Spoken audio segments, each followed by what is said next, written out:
5-6 महीने में निर्देश है कि एयरपोर्ट सलाहकार समिति की बैठक होनी चाहिए। उस सिलसिले में आज बैठक की, जिसमें एयरपोर्ट अथॉरिटी वालों ने ये जो नवनिर्मित है इसकी डिटेल बताई है। आप लोगों की जानकारी के लिए लगभग 144 एकड़ ज़मीन मिली है। ज़मीन पूरी एक्वायर हो चुकी है, सबको पैसा दे दिया जाता है और कोई भी कोर्ट में लिटिगेशन के लिए नहीं लिया। ये बहुत अच्छी बात है। सभी प्रकार की एनओसी हैं, केवल 43 पेड़ काटने की परमिशन लेनी है माननीय सुप्रीम कोर्ट से, तो उसकी 10 गुना जो है लगा चुके हैं और उसकी जियो टैगिंग भी होगी। 579 करोड़ के आसपास इसकी लागत है। इनका ये कहना था आज उसमें कि जुलाई 2026 में ये कंप्लीट करके हैंड ओवर कर देंगे। फिर 3 महीने एक्सरसाइज कमीशन टेस्टिंग में लगते हैं, तो हम उम्मीद करते हैं कि अक्टूबर या नवंबर के महीने में ये पूरी तरह उड़ान के लिए तैयार रहेगा। कितना काम पूरा कर रहे हैं आप यहाँ पर आकर के, किस तरीके के दिशा निर्देश दिए जा रहे हैं, कब तक? ये है कि अपने कमिटमेंट पे रहिएगा। अगर जुलाई में कह रहे हैं तो जुलाई तक बनना चाहिए। किसी भी प्रकार की कोई बाधा नहीं है। इसके बनने से मुझे लगता है कि देश के प्रत्येक बड़े शहर, जैसे राजधानी कहते हैं, वहाँ से कोई न कोई उड़ान यहाँ पर आएगी। आज एक विशेष बात यह है कि एक शंख एयरलाइंस नई आई है, 8-10 एयरक्राफ्ट उनके पास हैं, उनको भी बुलाया था और उनको आगरा गुवाहाटी वाया कलकत्ता, आगरा चेन्नई, आगरा श्रीनगर वाया मनहर जम्मू और आगरा गोवा सूरत उतर होते हुए, क्योंकि कपड़े व्यवसायी के लोग यहाँ सूरत आते हैं और मथुरा जाके ट्रेनों को पकड़ते हैं। सिविल एविएशन में कभी आगरा शहर नहीं माना जाएगा। ये आगरा, एटा, फिरोजाबाद, हाथरस, मथुरा, अलीगढ़, मैनपुरी, इटावा, तो इटावा के बाद नीरेस्ट फिर लखनऊ है। देन मध्य प्रदेश के भले जिले हों, भिंड, मुरैना, अब हमारा राजस्थान है, लेकिन जौनपुर, ये सब अप्रोचेबल है। तो दूसरा, जितना ताजमहल लोग देखने आते हैं उससे दुगना तिगना बिहारी जी अथवा गोवर्धन परिक्रमा बरसाना जाते हैं, क्योंकि हिस्टोरिकल मोनामेंट लाइफ में एक बार या 2 बार देखा जाता है।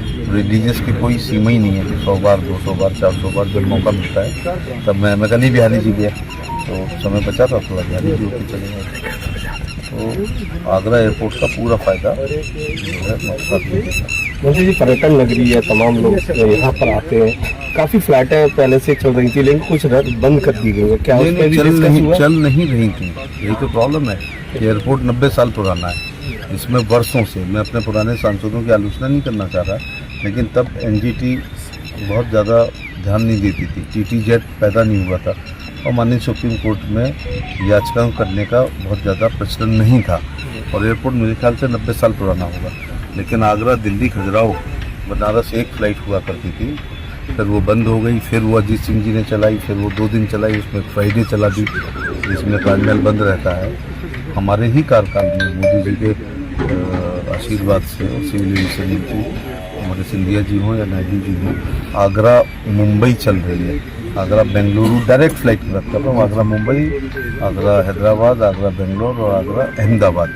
और ये जो 4 शहर में बताए, यहाँ से आप देश में अथवा विदेश में कहीं भी जा सकते हैं। दूसरी बात है, संघ वालों ने थोड़ी सैद्धांतिक सहमति दी है कि वो भी आगरा गुवाहाटी कलकत्ता को, तो आगरा कलकत्ता गुवाहाटी वाया कलकत्ता में कलकत्ता बढ़ के जाएगा और गुवाहाटी के लिए कामाख्या मंदिर के लिए 10-20 जिले के लोग जाएंगे और Guwahati is the gateway of Meghalaya, तो शिलोंग बहुत लोग जाते हैं।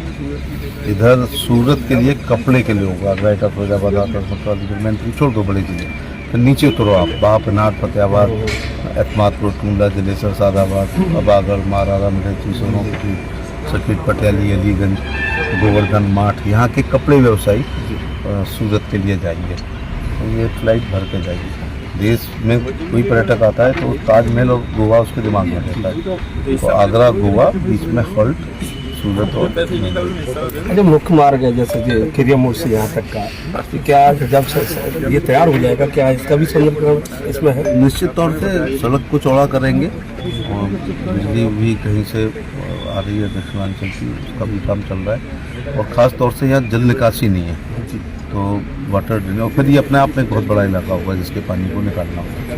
धनौली ग्राम पंचायत है और नगर निगम में ज़्यादा सुविधाएं हैं।